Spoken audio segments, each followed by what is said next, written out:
Assalamualaikum warahmatullahi wabarakatuh. Selamat pagi anak-anak hebat. Apa kabar? Semoga anak-anak hebat senantiasa dalam keadaan sehat. Pembelajaran kita masih dilaksanakan secara daring. Jadi, mohon bimbingan ayah bunda ya untuk terus mendampingi Ananda dalam melakukan setiap aktivitas pembelajaran di rumah. Pada kesempatan ini, Ibu Tika akan menyampaikan materi untuk kelas 1, tema 6, lingkungan yang bersih, sehat, dan asri, subtema 3, pembelajaran 3 dan 4. Kita mulai pada muatan bahasa Indonesia. Kita akan belajar mengenai kalimat perintah dan tanggapan kalimat perintah. Apa itu kalimat perintah? Kalimat perintah merupakan sebuah kalimat yang diminta seseorang untuk melakukan sesuatu. Kalimat perintah biasanya diucapkan oleh orang dengan bahasa yang sopan dan tidak menyinggung perasaan orang lain. Biasanya, kalimat perintah memiliki ciri-ciri khusus. Di antaranya, 1. Diakhiri dengan tanda seru. 2. Menggunakan partikel lah atau kan. Yang ketiga, memiliki intonasi naik di awal kalimat dan turun di akhir kalimat.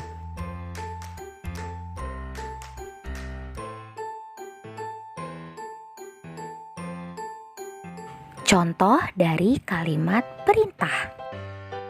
Jagalah kebersihan lingkungan kelas. Contoh yang kedua, bersihkan ruang kelas ini.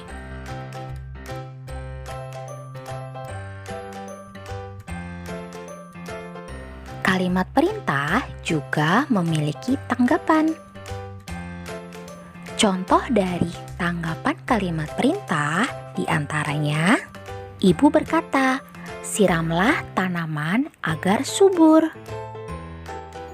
Tanggapan Nisa yaitu, baik Bu, saya akan siram setiap sore. Nah, tanda panah yang ada tulisan berwarna biru itu termasuk dari contoh tanggapan kalimat perintah. Muatan selanjutnya yaitu PPKN. Kita akan belajar mengenai simbol sila ketiga Pancasila dan contoh-contoh pengamalan sila ketiga. Kita amati gambar berikut ini. Tahukah kamu apakah gambar ini? Ini adalah gambar pohon beringin. Pohon beringin adalah simbol sila ketiga dalam Pancasila. Pohon beringin memiliki akar yang kokoh dan daun yang rindang. Akar yang kokoh melambangkan negara kesatuan dengan banyak budaya. Pohon beringin melambangkan persatuan. Artinya, kita saling bersatu dan saling bekerja sama. Ayo, siapa yang tahu apa bunyi sila ketiga dalam Pancasila? Apa ya? Betul, bunyi sila ketiga yaitu Persatuan Indonesia. Sikap sehari-hari yang mencerminkan pengamalan sila ketiga diantaranya 1. Bermain dengan semua teman. Jadi, kita tidak membeda-bedakan dalam berteman ya. Bermain dengan rukun. Bersama-sama membersihkan kelas. Bangga menggunakan produk Indonesia. Kemudian contoh selanjutnya yaitu mengikuti upacara dengan tertib. Dan belajar tarian atau nyanyian seluruh daerah. Muatan selanjutnya yaitu matematika.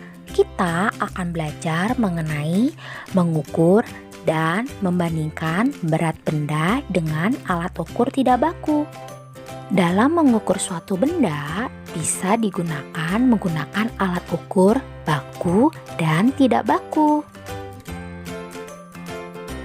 Yang akan kita pelajari yaitu mengukur dan membandingkan berat benda dengan alat ukur tidak baku. Nah, alat ukur tidak baku apa saja ya? Alat ukur tidak baku biasanya kita temui dalam kehidupan sehari-hari. Atau bisa juga kita membuatnya sendiri. Contohnya seperti ini ya anak-anak. Kita juga bisa menggunakan seperti ini ya. Alat ukurnya dibuat dari gantungan baju dan kantong plastik transparan. Untuk menentukan berat sebuah benda biasanya dapat menggunakan benda yang lain. Nah, kita coba ya anak-anak. Sekarang kita akan mengukur berat benda pepaya. Untuk mengukur berat pepaya, kita akan menggunakan beberapa buah apel. Berat satu pepaya ini sama berat dengan 5 buah apel. Perhatikan ya anak-anak, jika kita ingin mengukur berat suatu benda, lengan timbangannya harus lurus atau sejajar dengan berat benda pengukurnya.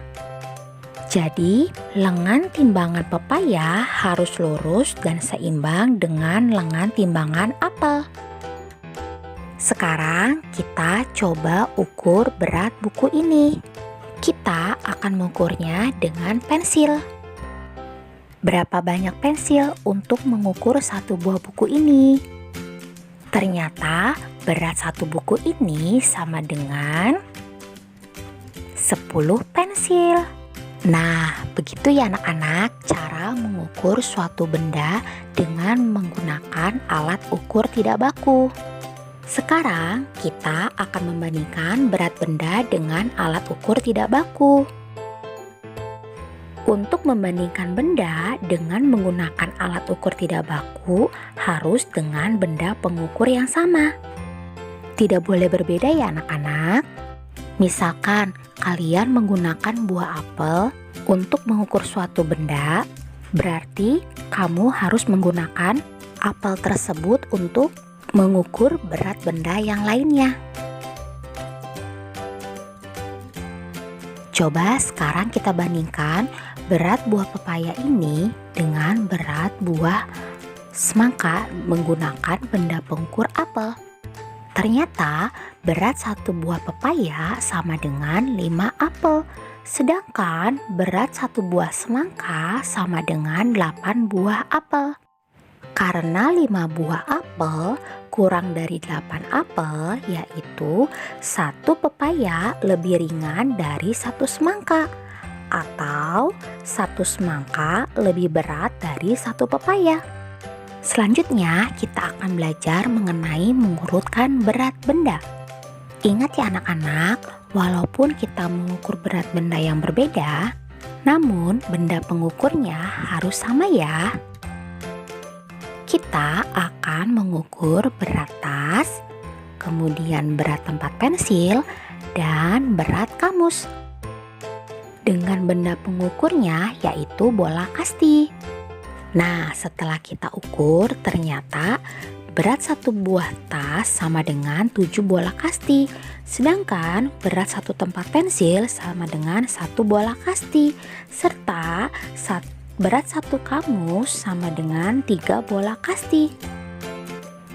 Berdasarkan hasil tersebut, dapat kita simpulkan benda yang paling berat adalah tas. Benda yang paling ringan adalah tempat pensil. Urutan benda dari yang terberat adalah tas, kamus, dan tempat pensil. Dan muatan yang keempat yaitu SBDP. Kita akan belajar mengenai karya seni dari bahan lunak. Tanah liat merupakan salah satu bahan yang cocok digunakan sebagai bahan kerajinan karena lunak, mudah dibentuk, dan mudah didapatkan. Contoh karya seni yang terbuat dari tanah liat diantaranya vas bunga, cangkir, maupun topeng hiasan dinding. Contoh yang lainnya yaitu pajangan kelas. Karya tersebut termasuk 3 dimensi karya tanah liat. Karya tersebut dapat dicetak pada cetakan tertentu.